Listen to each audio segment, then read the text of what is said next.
Now, it's the most popular sport in America, almost untouchable by critics. But now, for the first time, an American football executive has acknowledged a link between head concussions in the sport and a degenerative brain disease, chronic traumatic encephalopathy, which is called repeated blows to the head, has been detected in the brains of dozens of former American footballers after their deaths. Luke Griggs from the Brain Injury Association Headway joins me now from Leeds. Were you surprised to hear this, Luke? Well, surprised in a way in the fact that they've made this acknowledgement now, but not surprised really that this has actually finally been admitted, given the multi-million-dollar lawsuit that the NFL settled a while back, and the fact is that it's not a new thing that the repeated blows to the head can lead to neurodegenerative diseases. We've known that for decades, but we are still learning more and more as we go about how strong that link is. Because it's not just this disease, is it? It's Alzheimer's and Parkinson's as well.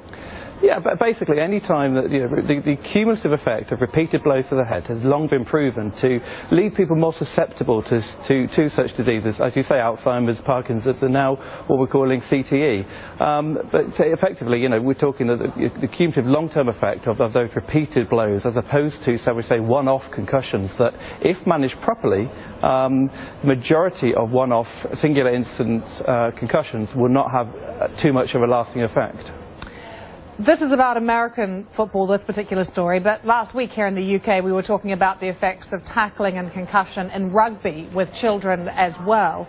How worried are you about the lack of awareness that there still is about what a knock to the head can do, particularly with a child who is playing a contact sport? Well, I think if you just look back, say, 3-4 years and see how far the sport has come now, we're talking about it so much, not only because of the NFL and films like Concussion starring Will Smith, but the work of, say, the RFU or the World Rugby Union. These are responsible sports that are actually looking at the issue, and we have come a long way, but that's not to say there isn't an awful lot much further to go with this, particularly at the level. We focus a lot about the elite level sports, but our main concern at Headway is that we get a cultural change and understanding at grassroots level, at junior level, where they don't have doctors and ambulances on standby should something go wrong, and don't have people who are assessing them every day after they've had a concussion to see when they're fit and healthy to return. So, there is a lot more needs to be done, and we're urging all grassroots community-based clubs to take that if in doubt, sit it out approach and be concussion aware. Luke, your organisation, though, is dealing with young people who have obviously got a brain injury for many reasons, but you see the effect a brain injury can have on a person. Would you go so far as to say that you don't think that there should be tackling in a contact sport like rugby or American football? No, we commented, we commented last week about the story, as you mentioned, about the call for tackling to be banned in schools. I think our position is that sport has got a really important part to play in all of our developments, be it kids or adults, and we've got to do things in context that doesn't put people off from playing sport.